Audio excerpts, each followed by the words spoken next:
What literature, genre of literature, would you recommend religious affairs airmen as well as chaplains read? Something that maybe not every day, but this is something you need to 3 times a year be on. Yeah, if you're a chaplain, you need to stay connected to your faith tradition. You know, you need to be talking to your endorser. You need to be attending denominational or faith tradition meetings. You need to be connected because you represent them, and that's the best way to stay connected to who you are. And so, you know, make sure that you are doing your own personal disciplines yourself, whatever those things may be in your tradition. Make sure you, if you have a spiritual director or an endorser or a bishop or whomever is in your, you know, your spiritual chain of command, if you will, that you're engaging with them routinely and not becoming a lone ranger, because you need to stay deeply rooted in your faith, because the more responsibility you get, whatever your job is, the less time you're going to have to do the things that you know need to be done. And it's the old tyranny of the urgent. You're going to let the important things slide, and the urgent things are going to come to the forefront. So you have to be disciplined. Maybe it's getting up earlier than you wished.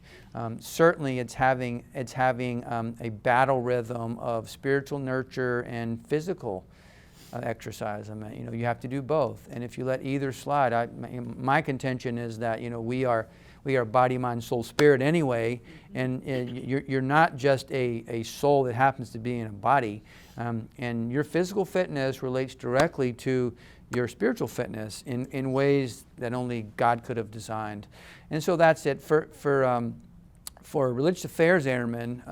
You know, I cannot thank them enough for what they do. I would never have been able to do the things that I have been able to do as a chaplain without a religious affairs airman. They have a sixth sense. They have a radar. And I could name chaplain assistant after religious affairs airman through the years who would come to me. And I can't tell you how valuable this is. They would come to me and they would say, "Chaplain, there's something going on in this unit over here, and you really need to go over there and hang out. I'm not going to give you any names, but you need to be over there and hang out. And chaplain, you've been spending a little bit too much time in your office lately, and I know you think emails are important, and I know you think writing this talking paper for this guy is important or whatever, but nothing's more important than these airmen. And the chaplain assistant, the religious affairs airmen, they are the linchpin. They are the key to effective ministry, because a good one, they don't let the chaplain revert to their comfort zone and bad habits. Yes, you might be an introverted chaplain. You know, your job is not to say, well, that's just the way I am. Your job is to say, who do I need to be for these airmen? And so the advice I would beg religious affairs airmen to do, don't let the chaplain be lazy. Don't let the chaplain be uninformed. You do your job by going out and being engaged in the units, you know, being part of them. They're going to say things to religious affairs airmen because they're one of them that they are never going to say to some crusty old dude who's a preacher.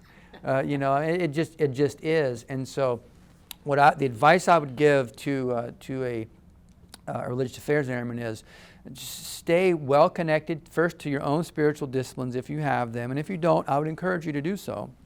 But secondly, you are a people helper. That's what you are. You're no less valuable in the people helping business than the chaplain is. And so, you know, you can read counseling books once in a while. You know, you can read leadership books once in a while, because all that stuff goes together. We are in the people business. Leadership is about people. Counseling is about people. And so just stay connected there. And if you do, you will bring so much to the table. And I can say, as one who served at every level, I would never have become chief of chaplains had it not been for straightforward, I'm saying this kindly, straightforward chaplain assistants who made sure that I was doing the job that I was called to do. And it was the joy of a lifetime, and love every minute of it, because one day it will end. Hang up your uniform and then go do other things after that. But relish every moment, because when it passes, you'll know that you've been among the greatest airmen, Americans, people in the world. So thanks for your service, Ruth. Thanks for continuing to do what you have always done so well, putting God first and people second and yourself third. And look, it worked out for you just fine. It did indeed, sir. Thank you.